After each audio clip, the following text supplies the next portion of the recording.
उन्होंने कुछ भी ऐसा काम नहीं किया जो बोर्ड के खिलाफ हो। समझिए कि एक जो बच्चा होता है ना, जिसके लिए हम लोग दिन रात कुर्बानी देते, उस तरह से अस्मा बाजी ने खुद भी दी थी और हम लोग सबसे करवाया था। किसी को सही में ना खुद सुकून से बैठती, ना किसी को सुकून से बैठने देती। बस मेरा ये कहना था कि आपने क्यों दस्तखत किया, ये मैंने कहा।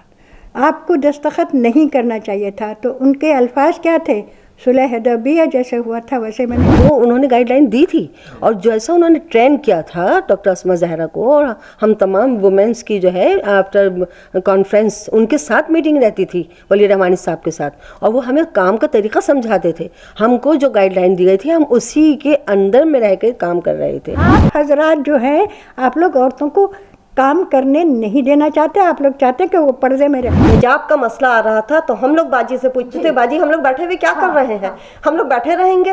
बाजी कहती थी हमको अभी नहीं मना किया गया। मौलाना वली रहमानी जो थे वो चाहते थे कि कुछ औरतें आगे निकलें। कभी भी अस्मा बाजी ने हम लोगों को बोर्ड के अगेंस्ट नहीं बोला।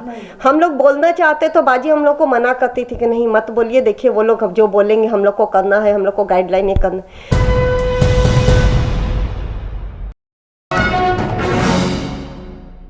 मैं हूं शकील अहमद और आप देख रहे हैं न्यूज़ MX।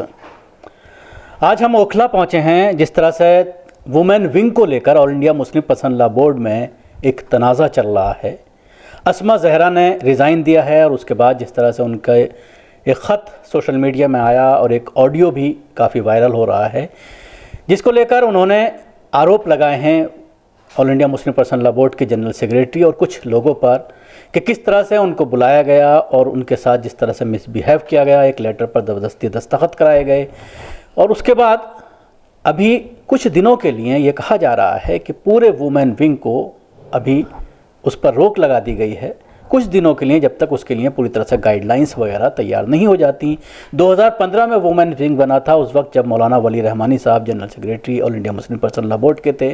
और वुमेन विंग काफ़ी सुर्खियों में उस वक्त आया जब तलाक़ का मसला उठा, और तलाक़ के वक्त लाखों करोड़ों की संख्या में इन महिलाओं ने, इन औरतों ने कोशिश करके एक दस्तखत मुहिम चलाई। हालांकि उसमें उलमा इकराम भी थे, मदारिस के लोग भी थे, मसाजिद में भी उसकी तरह पूरी तरह से मुहिम चलाई गई, लेकिन ज़्यादातर सहरा इन्हीं महिलाओं को गया। और उसके बाद देश के मुख्तलिफ़ इलाक़ों में ये देखने में आया कि इन महिलाओं ने प्रोग्राम्स किए और लोगों के अंदर, आम लोगों के अंदर एक जागरूकता, आम मुसलमानों में एक जागरूकता तलाक़ को लेकर लोगों को बताया गया कि किस तरह से तलाक़ का क्या क़वानीन है इस्लाम में, और कहीं ना कहीं मीडिया का भी सामना इन महिलाओं ने किया। अब जिस तरह से ये पूरा संकट गहराया है, दोनों ही तरफ से आरोप प्रत्यारोप का दौर जारी है। इन्हीं सारी चीज़ों पर बात करने के लिए हमारे साथ 3 मेंबर हैं all India Muslim personal law board की, जो ख़वातीन विंग में भी काफ़ी एक्टिव हैं। हम उनसे बात करेंगे। क्या कहना चाहेंगी जिस तरह से ये पूरा मामला काफ़ी सुर्खियों में है और जिस तरह से अस्मा जहरा ने जो आरोप लगाए हैं सोशल मीडिया में आकर के, क्या कहना चाहेंगे? वाकई ये बहुत ही गम की बात है कि जो लेडी बहुत काम करती थी और कराती थी, अकेले ख़ुद नहीं करती थी, कराती थी, और सब जितना बोर्ड हैं सबके नज़र में थी और सब लोग जानते थे कि ये काम वही कर रही हैं और उनके अंडर में हम लोग सब काम कर रहे हैं। मैं ये कहूँगी कि सिर्फ हम ही लोग नहीं, दिल्ली की लड़की औरतें या बच्चियाँ, बल्कि ऑल ओवर इंडिया, पूरे हिंदुस्तान में। मैं उड़ीसा की असल हूँ, उड़ीसा तक, जहाँ बाकायदा एक बात ज़रूर यहाँ ऐड करूँगी, बल्कि कहूँगी कि जब मुझे 2010 में बनाया गया मेंबर, तो लोग हंसने लगे कि बोर्ड कर क्या रहा है, कुछ भी तो नहीं, बड़ी खुश हो रही हैं आप। तो मुझे भी बहुत दिल बर्दाश्त हुआ, बहुत दिल ख़राब हुआ कि पता नहीं लोग क्यों नहीं। लेकिन ये तलाक़ के मसला जो अभी आपने ज़िक्र किया के बाद जो लोगों में जो वलवला, जो जानकारी, जो कुछ उन लोगों ने आजकल हम जो देख रहे हैं, वो सिर्फ़ और सिर्फ औरतों के काम, औरतों की मेहनत, औरतों की जागृति, वो सब हमारी औरतों के लिए किया गया। और इसमें मैं सरासर कहूँगी कि डॉक्टर अस्मा का इसमें बहुत बड़ा हाथ है, क्योंकि वो खुद ना बैठती थी, ना किसी को बैठने देती थी। ये एक ग्रुप बन गया था, जैसे हमारा एक ग्रुप था पुरानी दिल्ली, नोएडा, नई दिल्ली और संभल, रामपुर, मैं क्या नहीं गिनाऊँ, यूपी का अक्सर इलाका, all over UP, all over Orissa, हर जगह उन्होंने काम करवाया हम सबों से। अब अचानक देखिए जिस दिन वो ख़त लिखवाया गया और उनसे दस्तखत लिया गया, वो मेरे घर थी, वो मेरे ही घर में तशरीफ़ थी। और यहीं जब वो आई, उनकी शक्ल देखनी थी सबको, मैंने तो देखा और मैं सोच रही थी कि इनको कैसे दिलासा समझाया जाए, किया जाए। लेकिन और उसके बाद मैंने हमारे जितने पूरे देखिए कहाँ यूपी, आप जैसे यूपी और बंगाल, हैदराबाद, सब जगह, चेन्नई, सब जगह से लोगों ने, मैंने ऑन कर दिया, सबका वायरल किया, वॉट एवर यू से इट इन इंग्लिश के, हम लोग यानी उसको सबको बुला लिया कि ये इनको कि कोई समझाए, डॉक्टर अस्मा को समझाए। डॉक्टर अस्मा की तबीयत अजीब सी हो रही थी, तो मैंने कहा कि बस मेरा ये कहना था कि आपने क्यों दस्तखत किया, ये मैंने कहा, आपको दस्तखत नहीं करना चाहिए था। तो उनके अल्फाज क्या थे, सुलह हुदैबिया जैसे हुआ था वैसे। मैंने कहा वो हुजूर अक़दस सल्लल्लाहु अलैहि वसल्लम की बात थी, तुम कोई बहुत बड़ी शख्सियत नहीं हो जो तुम बैठ के वहाँ डिक्टेट करें और आप उसमें साइन करके आ जाएं, ये आपको नहीं करना चाहिए था। जितनी औरतें ऑनलाइन थीं सब ने हामी भरी। उसके बाद उन्होंने उनको मतलब एक तरह से सब औरतों ने मजबूर किया कि आप रेजिग्नेशन दीजिए, और उन्होंने दिया, वर्किंग कमेटी से दिया। लेकिन ये बहुत अफसोस की बात है, जो औरतें काम करती हैं उनको क्या कहेंगे, उनको एक तरह से एक्सक्लूड किया गया है, उनको एक्सक्लूड कर दिया गया। और उन औरतों को लाया गया जो आज 25 साल से एक कमेटी की मेंबर, ये बोर्ड की थी लेकिन बोर्ड की नहीं, वो एक कमेटी थी, शरीयत कमेटी की मेंबर थी बहुत सालों से, उनको रखा गया। फ़आल नहीं थी, ये फ़आल औरत थी। और इनको लेकिन कहा यह जा रहा है कि दायरे कार से निकल करके काम कर रही थी, ट्विटर पर काफ़ी एक्टिव थी, सोशल मीडिया पर काफ़ी एक्टिव थी, तो इसलिए जो है उनके साथ इस तरह की बात कही। देखिए, जो कहने की बात है, जो कह रहे हैं वो अच्छी तरह जानते हैं कि हम बिल्कुल ज़मीनी लेवल पे काम करते थे। लेकिन हुआ ये कि जो लॉकडाउन हुआ और उससे जो सारा जो सब बंद हुआ, तो उसकी वजह से हमें सोशल पे, मीडिया पे आना पड़ा, और उसमें हमें बहुत फ़ायदा हुआ। उसमें हमारी बहुत सारी बहनें जुड़ी हमारे साथ, और उनके अंदर जो है दीनी जो रुझान उनके अंदर लाया गया है, इस्लाह माशरा, बुराइयाँ जो हमारे माशरे में फैली हैं, निकाह के ऊपर तवज्जो दी गई कि निकाह सादगी से हो, हमारी बच्चियां जो है पर्दा सही से करें, तलाक पे जो है वो सही जो कॉन्सेप्ट है हमारे इस्लाम में वो उनको समझाया गया, जो बहुत कम ख़वातीन जानती हैं। मुसलमान तो बहुत लोग हैं लेकिन इस्लाम से बहुत ही बिल्कुल दूर हैं, जानते नहीं हैं दीन के बारे में, बहुत कम जानते। तो ये सारी चीज़ें जो है सारी जो कहा यह जा रहा है कि इजाज़त लेनी चाहिए थी, उसकी बाकायदा परमिशन लेनी चाहिए थी, कोई परमिशन नहीं ली गई। पर्दे को लेकर जिस तरह से वो कोर्ट चली गई, पर्दे का मामला हुआ, उन सारी चीज़ों को लेकर देखिए ऐसा है कि इजाज़त की बात जो 7 साल से वुमेन विंग्स बना हुआ है, सन 15, तो जब से तो कोई गाइडलाइन आप सोच रहे हैं कि इन्होंने नहीं, हमें गाइडलाइन मिली हुई थी, वली जनरल सेक्रेटरी वली रहमानी साहब थे उस वक्त, उन्होंने मरहूम उन्होंने गाइडलाइन दी थी। और जैसा उन्होंने ट्रेन किया था डॉक्टर अस्मा ज़हरा को, और हम तमाम वुमेंस की जो है आफ्टर कॉन्फ्रेंस उनके साथ मीटिंग रहती थी वली रहमानी साहब के साथ, और वो हमें काम का तरीका समझाते थे। हमको जो गाइडलाइन दी गई थी हम उसी के अंदर में रह कर काम कर रहे थे।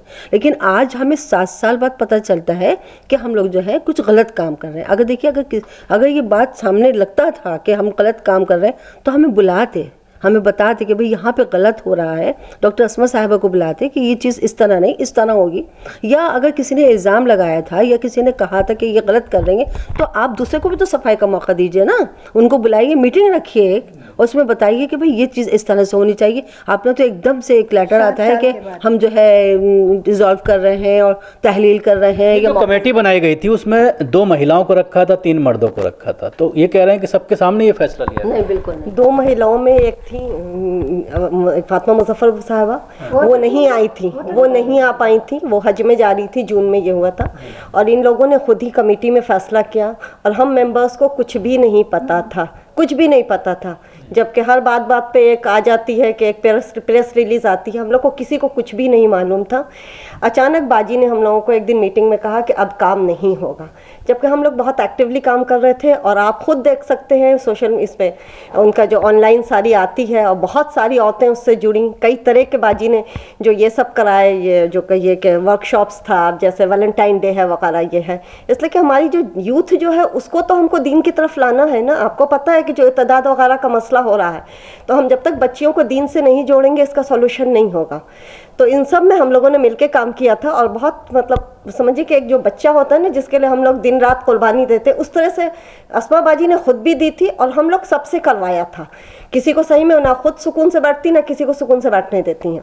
एक बात ये कही जा रही है कि all India Muslim personal law board को जिस तरह से पर्दे के मामले में एक्टिव होना चाहिए था, खासतौर से जो नौजवान सोशल मीडिया पर एक्टिव हैं उनके जरिए बार बार ये बात कही जाती है, लोग तशवीश जाहिर कर रहे हैं कि इतना बड़ा मामला और एक बयान ना आना all India Muslim personal law board का। अस्मा ज़हरा इस मामले को लेकर कोर्ट भी गई, उडुपी का जो मामला हुआ था सबसे पहले उसमें वो कोर्ट का दरवाज़ा उन्होंने खटखटाया, इसी बात को लेकर कहीं ना कहीं नाराज़गी है। और ये आरोप लगाया जिस तरह से अस्मा ज़हरा ने कि आरएसएस के लोग भी जो है वो बोर्ड में शामिल हो गए हैं और नहीं चाहते कि इस मामले को। देखिए वो तो पता नहीं, बाजी काफ़ी दिन से बाजी ने देखा होगा, बहुत कुछ रियलाइज़ किया होगा। बाजी ने कभी हम लोग पे इस टॉपिक से बात नहीं की, लेकिन जब हिजाब का मसला आ रहा था तो हम लोग बाजी से पूछते थे, बाजी हम लोग बैठे हुए क्या कर रहे हैं, हम लोग बैठे रहेंगे?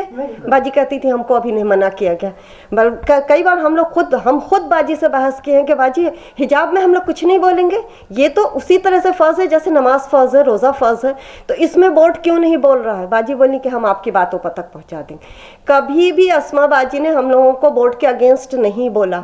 हम लोग बोलना चाहते तो बाजी हम लोग को मना करती थी कि नहीं मत बोलिए, देखिए वो लोग जो बोलेंगे हम लोग को करना है, हम लोग को गाइडलाइन नहीं करना। लेकिन जो हिजाब का मसला आया तो लड़कियां बाज़ाब्ता रो रही थी। खुद हम एक मीटिंग में थे, वो लड़की बोली कि इतनी बहुत सी ऑर्गेनाइजेशन है, मुस्लिम ऑर्गेनाइजेशन, लेकिन जब हम लड़कियों के हिजाब उतार के हम लोगों को क्लासरूम में भेजा जा रहा था, हम लोग रोते हुए जा रहे थे, सारी मुस्लिम ऑर्गेनाइजेशन कहाँ गई थी। तो इस बात पे हम लोग जो बाजी, एक चीज़ है अस्मा ज़हरा बाजी का कि वो मशवरे से काम करती हैं, तो उन्होंने मीटिंग बुलाई और बताया, कहा कि हम लोग इसमें क्या करें। तो ये हातिम यूसुफ मचाला साहब जो थे उनसे बाजी से बात हुई, वो केस लेने के लिए तैयार हो गए। तो फिर दूसरे इससे मुस्लिम पर्सनल लॉ बोर्ड जो है वो उसके लिए उस वक्त नहीं तैयार था, तो बाजी ने अपने उससे हातिम मचाला साहब ने इसको बोर्ड के लिए ये किया। मतलब पूरा बाजी, मतलब पूरा हम लोग का ग्रुप बता तो रहे कि बाजी जो भी बात करती। एक्सक्यूज में, कई बार बाजी ने बोर्ड तक ये बात पहुंचाई, लेटर दिया, एप्लीकेशन दी, सब कुछ किया कि उनको जो है मतलब इसमें ये बोले। जब वहाँ से कोई नहीं हुआ और जहाँ से बच्चियों की तरफ से जो फोर्स किया गया है कि आप लोग अगर हमारे लिए नहीं बोलेंगे तो फिर हम हिजाब उतार देंगे, तो फिर हम बाद में हमें मत कुछ बोलिएगा, तब उन्होंने बाजी ने जो है फिर इसको ये स्टेप लिया। इसके अलावा जिस तरह से ये कहा जा रहा है कि अचानक बोर्ड में सारी बुराइयां, सारी खामियां अस्मा ज़हरा को नजर आने लगी, क्या कर रही थी 6 साल से? ये तो एक इल्ज़ाम है, ये इल्ज़ाम के सिवा कुछ नहीं, उसके बारे में हम कुछ नहीं कह सकते। इल्ज़ाम माने इल्ज़ाम। उन्होंने कुछ भी ऐसा काम नहीं किया जो बोर्ड के ख़िलाफ़ हो। हाँ, बोर्ड चुप क्यों रहा, चाहे आपका ये हिजाब के सिलसिले में, और एक क्या एक था बुलडोज़र चले, उसके सिलसिले में हम लोग हमको दबाव देते रहे डॉक्टर अस्मा को। डॉक्टर अस्मा का सिर्फ यही कहना था, बोर्ड का ये कहना है कि हम ये तय करेंगे कौन सी चीज़ हमारे दायरे कार में आती है, कौन सी नहीं आती है। तो हिजाब जहाँ तक बुलडोज़र का ताल्लुक है वो तो दायरे कार में नहीं मानते, लेकिन हिजाब तो था, लड़कियों का हिजाब तो था, वो तो हमारे इसमें था, वो तो हमारे शरअ में था, तो उसमें क्यों नहीं बोले। एक प्रेस रिपोर्ट बस दे दिया और वो भी इंग्लिश या उर्दू में, और कौन पढ़ता है प्रेस रिपोर्ट, कौन किसके पास फुर्सत है जो पढ़ेगा। मैं ही नहीं पढ़ी हूँ, थोड़ा सा पढ़ा, और वो तो मीडिया के लिए दिया जाता है ना, कि मीडिया के लिए दिया जाता, तो पब्लिक भी तो थोड़ा सा देखती है, और वो पब्लिक को फुर्सत ही नहीं है पढ़ने की। मीडिया पढ़ के क्या करेगी। आप मुझे एक बात बताइए, डॉक्टर अस्मा ने या हम लोगों में से किसी ने डॉक्टर अस्मा के पहले तो डॉक्टर अस्मा बोर्ड के ख़िलाफ़ कभी नहीं गई, हम लोगों को दबाती रहीं, वो हम लोगों को दबाती रहीं कि आप लोग कुछ ना बोलिए, आप लोग कुछ ना बोलिए, आप लोग कुछ। हम नहीं बोलते थे, हम दबते थे उनसे, वो जो कह रही थी हम वही कर रहे थे। असल में आपको एक बात बहुत सही तौर पर करें, मेरी राय अकेली मेरी राय, nobody, I think everybody will agree with me. मेरी राय ये है कि फ़आल औरतों को मर्द हजरात, even you are one of them, तो आप हजरात जो हैं, आप लोग औरतों को काम करने नहीं देना चाहते, आप लोग चाहते हैं कि वो पर्दे में रहे। देखिए, हाँ, मैं भूल जाऊंगी कहने को, ये जो शाहीन बाग यही हुआ, 3 दिन तक मुस्तकिल वो औरत आती रही, क्यों? अपना पैसा खर्च करके, और यहाँ काम करती रहीं। और हम यहाँ मेरे घर में भी 10-12 औरतें को ला के बैठाती रहीं कि ये काम करना है। तो वो ज़माना अब मेरा ख्याल है कुछ। आपका ये आरोप है कि औरतों को कहीं ना कहीं दबा के रखना चाह रहे हैं ये मर्द, उलमा इकराम। और जिस तरह से तलाक के मामले में भी ये कहा गया तो औरतें नाक़िसुल अक़ल हैं, वो कोर्ट में भी मामला आया और उसके बाद सोशल मीडिया में भी सवालात खड़े हुए, मेन स्ट्रीम मीडिया ने भी सवालात किए कि मुसलमान औरतों को इस तरह से कहा जा रहा है। लेकिन फिर औरतों ने कितना साथ दिया, आप देखिए औरतें कितनी निकली, काले काले बुर्क़े आपको दिखते होंगे, कितने बड़े बड़े। हमने कौन कौन से हिंदुस्तान के इलाक़ों में हमने नहीं बड़े प्रोसेशन निकाले, औरतों ही के निकाले। तो फिर कहाँ गए वो सब? वो ज़माना जो मर्द चाहता था कि औरत काम करे, और मैं इसमें अल्लाह उनको मग़फ़िरत बख्शे, मौलाना वली रहमानी जो थे, वो चाहते थे कि कुछ औरतें आगे निकलें। अब पता नहीं क्या हो गया है, कुछ हो गया वो। तो क्या डॉक्टर अस्मा ज़हरा के हटने के बाद आपको क्या लगता है कि पूरा, जैसे इनका कहना है कि कुछ दिनों के लिए मौकूफ़ किया है, पूरी तरह से हमने उसको बंद नहीं किया है, और उसके अलावा जो महिलाएं थीं उनको तमाम कमेटियों में एडजस्ट भी किया गया है, जितनी कमेटियां हैं, चाहे वो इस्लाह माशरा कमेटी हो या लीगल सेल हो, तमाम उसमें महिलाओं को एडजस्ट किया जा रहा है। तो अब किस तरह से काम आगे बढ़ेगा? देखिए, पहले भी मेम्बरान्स थे, डॉक्टर अस्मा से भी पहले थे, बाजी से पहले, हम सबसे पहले भी कुछ मेम्बरान्स थे जो 20-20, 25-25 साल पहले के मेंबर बने हुए हैं, लेकिन वहाँ कोई काम नहीं हो रहा था। और अभी भी एक बोर्ड की तरफ से जो एक इल्ज़ाम है, मतलब इल्ज़ाम क्या, एक प्रोग्राम उन्होंने तय किया है कि मतलब कि कुछ ख़वातीन को मौका दिया जाए। तो ये बताइए कि हमने काम करते हुए किसी खातून को रोका था? या जो 20-25 साल पहले जो काम एज ए मेंबर थी, उन्होंने कुछ काम किया था? और जब हमको काम करता हुआ देख रहे हैं तो किसी को क्यों इतनी गिल्टी फील हो रही है कि वो, उनको लग रहा है कि वो जो है, तो परेशानी क्या है, क्यों, क्या परेशानी? नहीं, हम किसी को चैलेंज तो नहीं कर रहे थे, हम तो बाकायदा उनको अपने साथ मिला के काम कर रहे थे। हम तो बोर्ड के जो पुराने मेम्बरान्स हैं, बाकायदा डॉक्टर अस्मा साहिबा उनको इन्वाइट करती, उनको टॉपिक देती, उनको स्टेज पे बुलाती, रिस्पेक्ट करती बाकायदा। और जमात इस्लामी से ताल्लुक़ हो या किसी भी खातून जो भी। एक बात मैं ज़रूर ऐड करूँगी, जमात इस्लामी की जो वुमेन सेक्रेटरी हैं अतिया सिद्दीक़ा, बहुत काम करने वाली औरत, इसमें कोई शक नहीं, काफ़ी काम करने वाली, काफ़ी समझदार, काफ़ी अच्छे बोलने वाली, काम करने वाली। आप यकीन मानिए 3 तलाक़ के सिलसिले में जब हम लोग बहुत काम कर रहे थे, मतलब वी वर मोर एक्टिव, तो हम लोगों के साथ जब भी, जहाँ भी मैं जानती हूँ, जहाँ भी मैं लेके गई, हर जगह उनको साथ लेके गई। लेकिन अतिया साहबा ने कभी ये नहीं कहा कि बाजी फ़लाँ जगह हो रहा है आप भी चलिए, ये नहीं कहा। अभी अतिया साहबा जो है वो जनरल सेक्रेटरी हैं इसकी वुमेन्स विंग की, ठीक है, उनको और एक काम बढ़ा दिया गया उनके पर, ये कमेटी की मेंबर बना के बोर्ड की। भाई वो बेचारी वहाँ काम कर रही है, आपने फिर और उनके पर एक मुसीबत, एक बोझ डाला है। जो काम कर रही थी उसको हटा दिया, ये मेरी समझ में बात नहीं है। मैं तो सवाल कर रही हूँ सबसे। तो आगे क्या आप लोगों का लाहे अमल है, किस तरह से आगे काम बढ़ेगा? देखिए, सबसे पहली चीज़ तो ये है कि अभी देखिए अभी क्या ये होता है, काम तो होगा। देखिए, काम अल्लाह का काम है, वो किसी बैनर का मोहताज ही नहीं होता है, और इंशाअल्लाह ताला काम होगा। बस तकलीफ़ इस बात की है कि वो जो जो आपको वुमेन विंग था वो अस्मा बाजी और उनके साथ और जितने लोग हैं सबों की एक मेहनत का फल था। और एक मेहनत का फल आप एक दिन कहिए कि आज सब चीज़ बंद कर दीजिए, आपका सारा सोशल मीडिया अकाउंट बंद हो जाए, आपका प्रोग्राम बंद हो जाए, तो जो जितनी जुड़ी हुई औरतें, एक दो नहीं है, हम लोग 70-80 औरतें हैं। और अस्मा बाजी ने ये लॉकडाउन में ये किया कि जगह जगह की औरतों को बुला के उनको तैयार किया। एक जो लीडरशिप क्वालिटी होती है डॉक्टर अस्मा ज़ोहरा में, वो बेहतरीन क्वालिटी है कि उन लोगों ने हम लोग को बुलाया, बात किया। मेरा खुद ताल्लुक़ बिहार से है, तो हम लोग बिहार वाला जो प्रोग्राम है उसको हम लोग कंडक्ट करते थे। तो शुरू में हम लोगों को बताया कि ऐसे कीजिए, ये टॉपिक लीजिए, फिर जब देखा कि हाँ कर ले रहे हैं तो फिर हम लोगों को छोड़ दिया। इस तरह से करके अभी वीकली जो है काफ़ी प्रोग्राम्स हो रहे थे। अब अचानक अगर आज कहा जाता है कि आप सब प्रोग्राम बंद कर दीजिए, तो ये बहुत सही अप्रोच। आप खुद बोलिए, अगर आपका भी कोई भी ऑर्गेनाइजेशन हो उसमें अचानक कहा जाए आप सब काम बंद कर दीजिए, तो ये सही अप्रोच। काम होगा लेकिन अब बोर्ड के बैनर तले नहीं होगा। जी, काम तो होगा, देखिए अल्लाह का काम है, रुकने वाला है नहीं। और बैनर तले नहीं होगा इसलिए का वो तो उन्होंने बंद कर दिया, इसलिए उनकी तो बात हमको मानी। विमेंस विंग के बैनर के अंडर में नहीं होगा, लेकिन जो काम है वो होगा। अल्लाह का काम तो किसी का मोहताज है भी नहीं, हम नहीं करेंगे दूसरे उठ के करेंगे। क्या क्या मतलब औरतों को दबाना चाहते हैं जो बुजुर्ग हैं, क्या कहते देखिए पता नहीं क्या बात है, लेकिन हम आपके इसके थ्रू हम एक बोर्ड से ये बात कहना चाहेंगे कि उनको अगर अस्मा बाजी से कोई भी शिकायत थी, देखिए जब आप काम करते हैं तो आपस में शिकायतें होती हैं, तो उनको ये करना चाहिए था कि वो अस्मा बाजी को बुलाते और हम सब मेंबर को बुलाते। क्लोज रूम मीटिंग नहीं, ओपनली सबसे होती और वहाँ पे कहा जाता कि हाँ ये चीज़ें हो रही, ये हो रही, तो कि हम लोग भी जो काम कर रहे थे हम लोग कहते कि नहीं ऐसे नहीं, ऐसे है जो बातें हैं, जो इल्ज़ामात लगा रहे हैं कि उन्होंने गाइडलाइन को पूरा नहीं किया, तो वो गाइडलाइन शो करते और कहते हैं देखिए आपने यहाँ पे ये गलत किया, ये गलत किया। कम से कम ये सारी चीज़ें किसी भी ऑर्गेनाइजेशन में होता है तो क्या होता है, यही चीज़ होती है ना कि आपको बताया जाता है कि आपने यहाँ पे गलत किया है, फिर उनको सफाई का मौका दिया जाता है। फिर अगर सफाई नहीं होती फिर उसके बाद आगे ये होता है। ये ऐसा थोड़ी होता है कि बस एक दिन बुलाया गया और उसके बाद जो है ना तहलील मौकूफ पता नहीं क्या क्या वर्ड वो लोग यूज़ कर रहे हैं। जब मीडिया में कुछ आ जाता है तो वो फिर अपना बयान बदल देते हैं। लेकिन ये वाली चीज़ें हो रही है। अगर आपका कहना अभी अब बार बार ये आ रहा है कि नहीं बस उसको टेम्परेरी बंद किया गया है, नया शुरू कर, तो क्या नया शुरू करने के लिए पुराना बंद करना ज़रूरी है? हमको तो नहीं लगता है कि जो काम ऑलरेडी चल रहा है, एक होता है कि भाई नहीं चल रहा था मानते। जाहिर सी बात है आजकल सोशल मीडिया का ज़माना है, फॉलोअर्स की एक बड़ी तादाद उस पर होगी, एक बार बंद कर दीजिए तो दोबारा फिर फॉलोअर्स जुटाने पड़ेंगे। जी जी, ये बहुत बड़ा मसला आ रहा है कि एक बार आप अब बंद करवा दिया उन्होंने कि नहीं ये सारी चीज़, उनकी तो बात माननी थी, बाजी ने बंद करवा दी।